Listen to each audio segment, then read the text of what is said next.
Hello നമസ്കാരം രഞ്ജിത്ത്. ഇന്ന് നമ്മൾ വളരെ സെൻസിറ്റീവ് ആയിട്ടുള്ള ഒരു ഇഷ്യൂ ആണ് ഡിസ്കസ് ചെയ്യുന്നത്. കിറ്റെക്സിനെ കുറിച്ചാണ്. കിറ്റെക്സിനെ കുറിച്ചും അവിടെ നടന്ന പരിശോധനകളെക്കുറിച്ചോ അല്ലെങ്കിൽ കേരളം വ്യവസായ സൗഹൃദമാണോ എന്നുള്ള കാര്യത്തെക്കുറിച്ചോ ഒന്നുമല്ല. വേറൊരു വാർത്ത ഈയിടെ പ്രചരിച്ചിരുന്നു. GSD എന്ന് പറയുന്ന അവിടെ നടന്നിട്ടുള്ള അല്ലെങ്കിൽ അവിടെയുള്ള ഒരു സിസ്റ്റത്തെക്കുറിച്ച്. ഈ GSD എന്ന് പറയുന്ന സിസ്റ്റം ഉപയോഗിച്ച് അവിടുത്തെ സ്റ്റാഫിനെ ഇവർ പിഴിയുകയാണ് എന്നുള്ള തരത്തിലുള്ള വാർത്തകളാണ് പലരും പ്രചരിപ്പിക്കുന്നത്. GSD എന്ന് പറഞ്ഞാൽ എന്താണ്? GSD ആക്ച്വലി യൂസ്ഫുൾ ആണോ?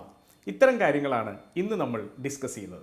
മെത്തേഡ് ടൈം മെഷർമെൻറ്റ് ഡാറ്റ ഉപയോഗിച്ചുകൊണ്ട് 1978 ഡെവലപ്പ് ചെയ്യപ്പെട്ട ഒരു പെർഫോമൻസ് മോണിറ്ററിംഗ് സിസ്റ്റമാണ് GSD എന്ന് പറഞ്ഞാൽ ജനറൽ സ്വിങ് ഡാറ്റ. സാധാരണഗതിയിൽ തയ്യൽ, പ്രത്യേകിച്ചും ഗാർമെൻറ്റ് റിലേറ്റഡ് ആയിട്ടുള്ള വർക്കുകൾക്ക് വേണ്ടിയാണ് ഈ GSD എന്ന് പറയുന്ന സിസ്റ്റം ഉപയോഗിക്കുന്നത്. ഇത് ശരിക്കും പറഞ്ഞാൽ ഒരു ടൈം മോഷൻ സ്റ്റഡിയാണ്. എന്താണ് അല്ലെങ്കിൽ എങ്ങനെയാണ് ഈ GSD ഡാറ്റ ഉണ്ടാക്കിയെടുക്കുന്നത് എന്ന് നമുക്ക് നോക്കാം. GSD ഡാറ്റ ശരിക്കും ഉണ്ടാക്കിയെടുക്കുന്നത് ഒരാൾ എന്തൊക്കെ ജോലികൾ ചെയ്യുന്നു എന്നുള്ളത് സൂക്ഷ്മമായി നിരീക്ഷിച്ചതിന് ശേഷമാണ്. GSD കൊണ്ടുള്ള പ്രയോജനങ്ങൾ എന്തൊക്കെയാണെന്ന് നമുക്ക് ആദ്യം നോക്കാം. GSD ഉപയോഗിച്ചു കഴിഞ്ഞാൽ ഒരാൾ ഒരു പ്രവൃത്തി ചെയ്യാനായിട്ട് ആക്ച്വലി എത്ര സമയം ഉപയോഗിക്കണമെന്നുള്ള ക്ലാരിറ്റി ഉണ്ടാവും. ഈ ക്ലാരിറ്റിക്ക് പുറമെ ഇതിനൊരു ഗ്ലോബൽ സ്റ്റാൻഡേർഡ് സെറ്റ് ചെയ്യാനും സാധിക്കും. ചുരുക്കി പറഞ്ഞാൽ ഒരാൾക്ക് വേണമെങ്കിൽ ഒരു കാര്യം 1 മിനിറ്റ് കൊണ്ടും 1 മണിക്കൂർ കൊണ്ടും ചെയ്യാം. പ്രത്യേകിച്ചും ഒരാളെ വ്യക്തമായി മോണിറ്റർ ചെയ്യുന്നില്ലെങ്കിൽ അയാൾ ഒരു പക്ഷേ വലിയ അലസതയൊക്കെ കാണിക്കാൻ സാധ്യതയുണ്ട്. അപ്പോൾ അലസത കാണിക്കാതിരിക്കുന്നതിന് വേണ്ടി എല്ലാ പ്രൊഫഷണൽ കമ്പനീസും അതിനു വേണ്ട സിസ്റ്റംസ്, മോണിറ്ററിംഗ് സിസ്റ്റംസ് ഇംപ്ലിമെൻറ്റ് ചെയ്യാൻ റെഡിയാവും. അത്തരത്തിലുള്ള ഒരു സിസ്റ്റം തന്നെയാണ് GSD എന്ന് പറയുന്നത്. അപ്പോൾ ഒരാൾ അലംഭാവം കാണിക്കാതെ അയാളുടെ പൂർണ്ണമായിട്ടുള്ള സമയവും വർക്കിന് വേണ്ടി തന്നെ ഇൻവോൾവ് ചെയ്യുന്നുണ്ടോ എന്നറിയാനും, അതുപോലെ ഒരാളുടെ പെർഫോമൻസ് ഇംപ്രൂവ് ചെയ്യാനും അതുവഴി അയാൾക്ക് അയാളുടെ ജോലിയിൽ ബെറ്റർ ആവാനും വേണ്ടി ഉപയോഗിക്കാൻ സാധിക്കുന്ന ഗ്ലോബലായിട്ട് യൂസ് ചെയ്യുന്ന ഒരു സിസ്റ്റമാണ് GSD. അതുപോലെ തന്നെ നമ്മളുടെ വർക്കിൻ്റെ ക്വാളിറ്റി ഉറപ്പുവരുത്താനും ഈ GSD കൊണ്ട് സാധിക്കുമെന്നുള്ളതാണ് മറ്റൊരു പ്രത്യേകത. അമേരിക്ക പോലുള്ള വികസിത രാജ്യങ്ങളിൽ പലപ്പോഴും അപ്പാരൽസ് ഒക്കെ പർച്ചേസ് ചെയ്യുന്ന സമയത്ത് ഇത്തരത്തിലുള്ള വളരെ സ്ട്രോങ് ആയിട്ടുള്ള മോണിറ്ററിംഗ് സിസ്റ്റംസ് ഉള്ള കമ്പനികളിൽ നിന്ന് മാത്രമേ അവർ സാധാരണ സാധനങ്ങൾ വാങ്ങുകയുള്ളൂ. അപ്പോൾ യൂറോപ്പിലാകട്ടെ അമേരിക്കയിലാവട്ടെ ഈവൻ ഇന്ത്യയിൽ തന്നെ വിൽക്കപ്പെടുന്ന വളരെ പ്രശസ്തമായ ബ്രാൻഡുകളാവട്ടെ, ഇവരുടെ എല്ലാം പ്രൊഡക്ഷൻ സിസ്റ്റംസ് നോക്കിക്കഴിഞ്ഞാൽ വളരെ ക്ലിയർ കട്ടായിട്ടുള്ള GSD പോലുള്ള ഇത്തരത്തിലുള്ള മോണിറ്ററിംഗ് സിസ്റ്റംസും ക്വാളിറ്റി കൺട്രോൾ സിസ്റ്റംസും ഉള്ള സ്ഥലങ്ങളിൽ നിന്ന് മാത്രമേ അവർ പർച്ചേസ് ചെയ്യുകയുള്ളൂ. അപ്പോൾ ഇത്തരത്തിൽ സിസ്റ്റംസ് ഇംപ്ലിമെൻറ്റ് ചെയ്യാതെ ഒരു കാരണവശാലും ഇന്ത്യയിൽ നിന്ന് വികസിതമായ രാജ്യങ്ങളിലേക്ക് സാധനങ്ങൾ കയറ്റി അയക്കാനാവില്ല. കാരണം അവരുപയോഗിക്കുന്ന സാധനങ്ങളുടെ ക്വാളിറ്റിയെക്കുറിച്ച് നല്ല കൺസേൺ ഉണ്ട് എന്നുള്ളത് തന്നെ. പലപ്പോഴും നമ്മളിതിനെ തെറ്റിദ്ധരിക്കുകയാണ് ചെയ്യുന്നത്. അപ്പോൾ ഇത്തരത്തിലുള്ള സ്റ്റാൻഡർഡൈസ്ഡ് ആയിട്ടുള്ള പ്രൊസീജിയറുകളെ നമ്മളുടെ പെർഫോമൻസിനെ പിഴിഞ്ഞെടുക്കാനുള്ള ഉപാധികളാണെന്ന് വരുത്തി തീർക്കാനുള്ള ശ്രമം പലപ്പോഴും ഉണ്ടാകുന്നുണ്ട്. പലപ്പോഴും അറ്റൻഡൻസ് സിസ്റ്റം പോലും ഇല്ല അവിടെ എന്ന് വാദിക്കാൻ നിൽക്കുന്ന ആളുകൾ മനസ്സിലാക്കേണ്ടത് അവിടെയുള്ള ഒരു തൊഴിലാളിയുടെ അല്ലെങ്കിൽ ഏതൊരു വ്യക്തിയുടെയും ഒരു ചെറിയ മോഷനെ പോലും അനലൈസ് ചെയ്യാൻ സഹായിക്കുന്ന ഒന്നാണ് GSD എന്നുള്ളതാണ്.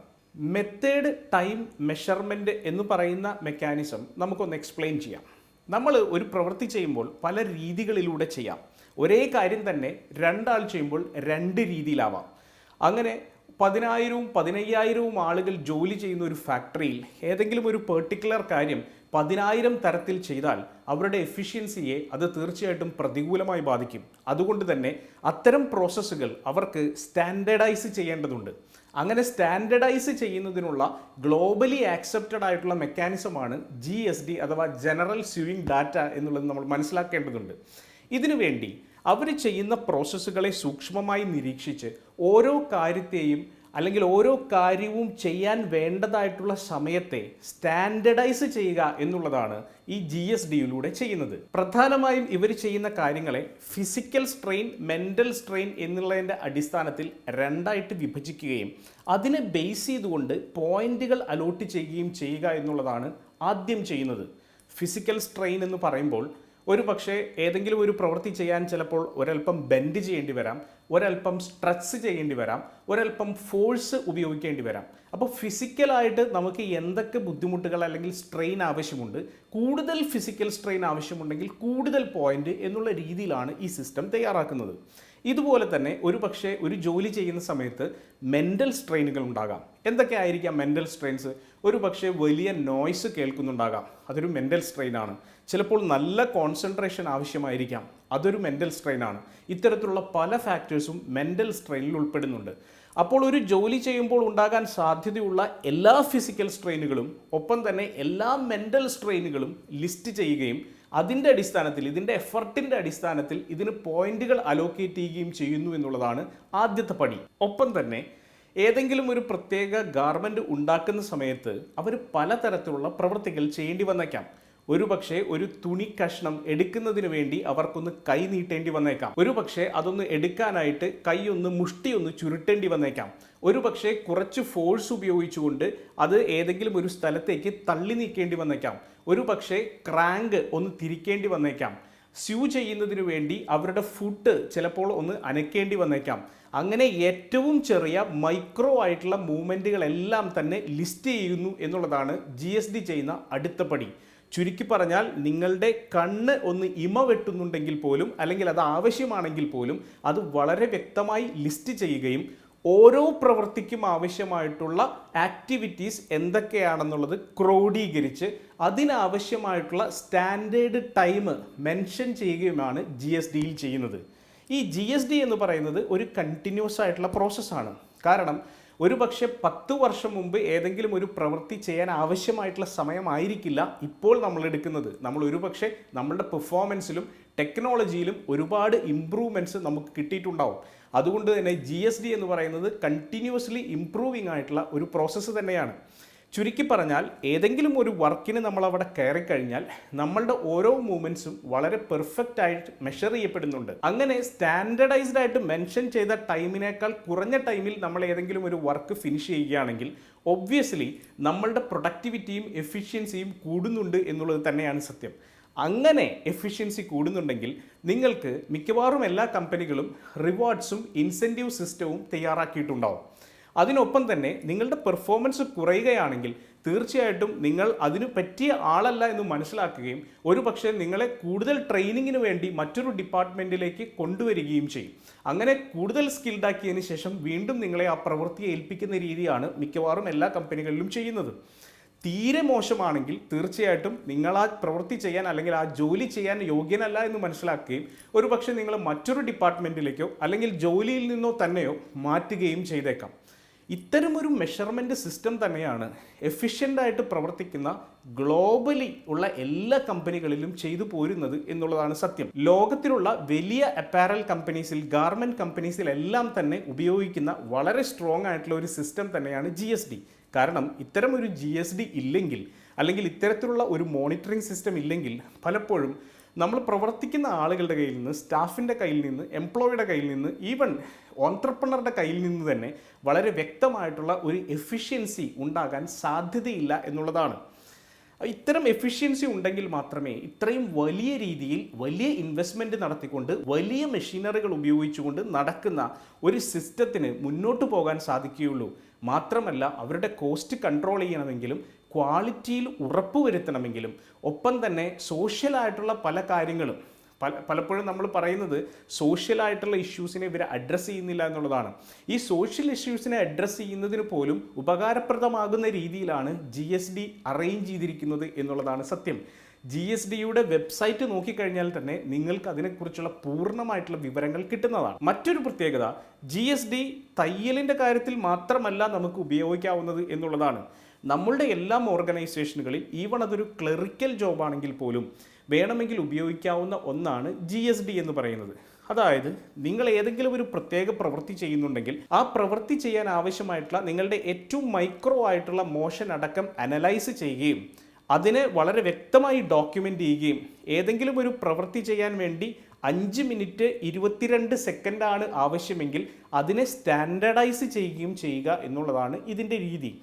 അങ്ങനെയാണെങ്കിൽ മാത്രമേ നമ്മളുടെ ഓരോരുത്തരുടെയും പെർഫോമൻസ് ബെഞ്ച് മാർക്കുകൾ നമുക്ക് തീരുമാനിക്കാൻ സാധിക്കുകയുള്ളൂ.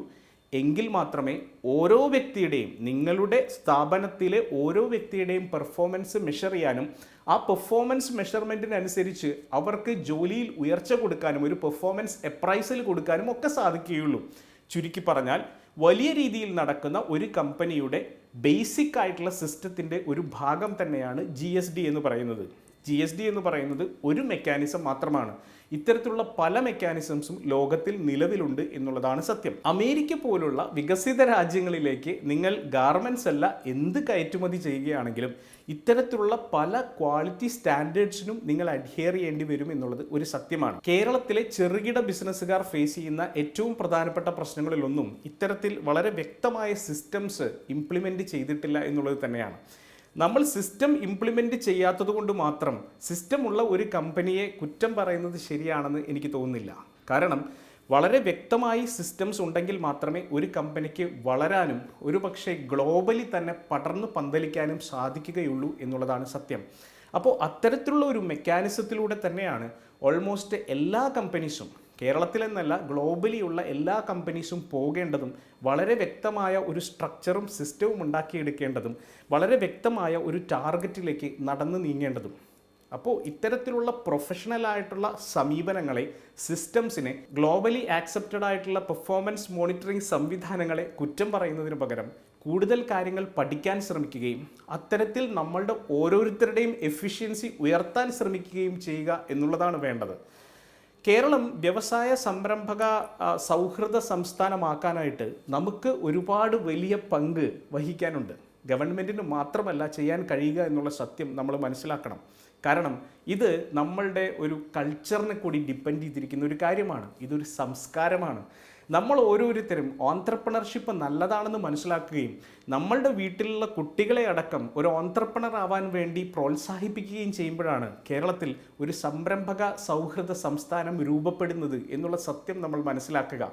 എല്ലാ കാര്യങ്ങൾക്കും ഗവൺമെൻറ്റിനെയോ സിസ്റ്റംസിനെയോ എക്സ്റ്റേണൽ ആയിട്ടുള്ള ഏജൻസീസിനെയോ മാത്രം കുറ്റം പറഞ്ഞതൊരു കാര്യമില്ല എന്നുള്ളതൊരു സത്യം തന്നെയാണ്. അതുകൊണ്ട് ഓരോരുത്തരും, ഇത് കേൾക്കുന്ന ഓരോരുത്തരും പുതിയ കാര്യങ്ങൾ മാനേജ്മെൻറ്റിനെ കുറിച്ച് പഠിക്കാനും ഓൺട്രപ്രണർഷിപ്പ് എന്ന് പറയുന്ന വലിയ വിശാലമായ ഒരു കാഴ്ചപ്പാടിനെ ശരിയായ രീതിയിൽ മനസ്സിലാക്കാനും തയ്യാറാവുക എന്നുള്ളതാണ് ആദ്യം വേണ്ടത്. അത്തരത്തിലൊരു തയ്യാറെടുപ്പ് നടത്തിയാൽ ഓൺട്രപ്രണർഷിപ്പ് എന്ന് പറയുന്നത് സമൂഹത്തിന് വേണ്ടിയുള്ള ഒരു വലിയ സേവനമാണെന്നുള്ള സത്യം നമ്മൾ മനസ്സിലാക്കുകയും അതിൻ്റെ ഒപ്പം തന്നെ നമ്മൾ വലുതാവുന്നതിൻ്റെ ഒപ്പം തന്നെ നമ്മളുടെ കൂടെയുള്ള ആളുകളെ കൂടി അപ്ലിഫ്റ്റ് ചെയ്യാനുള്ള വണ്ടർഫുൾ ആയിട്ടുള്ള ഒരു മെക്കാനിസമാണ് ഇത് എന്ന് മനസ്സിലാക്കുകയും ചെയ്യും. അങ്ങനെ മനസ്സിലാക്കുമ്പോൾ തീർച്ചയായിട്ടും ആ ഓൺട്രപ്രണർഷിപ്പ് അല്ലെങ്കിൽ ആ പെർട്ടിക്കുലർ ഓർഗനൈസേഷൻ നടത്തിക്കൊണ്ട് പോകുന്നതിന് ആവശ്യമായിട്ടുള്ള സ്ട്രക്ചറും സിസ്റ്റവും മസ്റ്റാണെന്ന് കാണാം. അങ്ങനെ വരുമ്പോഴാണ് നമ്മൾ കൂടുതൽ ഈ സ്ട്രക്ചറിനെ കുറിച്ചും സിസ്റ്റത്തെക്കുറിച്ചും പഠിക്കുക. അങ്ങനെ പഠിക്കുമ്പോൾ ഒരുപക്ഷെ നിങ്ങൾ എത്തിച്ചേരുന്നത് GSD പോലുള്ള പെർഫോമൻസ് മോണിറ്ററിംഗ് അല്ലെങ്കിൽ മാനേജ്മെൻറ്റ് സംവിധാനങ്ങളിലേക്കായിരിക്കും. തീർച്ചയായിട്ടും GSD എന്നുള്ള സ്പെസിഫിക് ആയിട്ടുള്ള ആ സംവിധാനത്തെക്കുറിച്ച് മാത്രമല്ല, തീർച്ചയായിട്ടും ഇത്തരത്തിലുള്ള എല്ലാ സിസ്റ്റംസിൻ്റെയും ഇമ്പോർട്ടൻസിനെ കുറിച്ചും നമ്മളുടെ രാജ്യത്തിൻ്റെ, പ്രത്യേകിച്ച് നമ്മുടെ സംസ്ഥാനത്തിൻ്റെ ഓൺട്രപ്രണറിയൽ എഫിഷ്യൻസി കൂട്ടാനുള്ള ഇത്തരം മെക്കാനിസംസിനെ പ്രമോട്ട് ചെയ്യുകയാണ് വേണ്ടത് എന്നും കൂടി പറഞ്ഞുകൊണ്ട് ഞാൻ അവസാനിപ്പിക്കുന്നു. അതിൻ്റെ ഒപ്പം ഒന്നുകൂടി പറയുന്നു, നിങ്ങളിതിനെ പ്രമോട്ട് ചെയ്തില്ലെങ്കിലും ഇത്തരത്തിലുള്ള സിസ്റ്റത്തെ വളരെ മോശമായിട്ട് ചിത്രീകരിക്കുന്നത് നമ്മൾ അവസാനിപ്പിക്കേണ്ടിയിരിക്കുന്നു. കാരണം ഓൺട്രപ്രണർഷിപ്പിൻ്റെ വളർച്ചയ്ക്ക് അതൊട്ടും തന്നെ ഗുണകരമാവില്ല.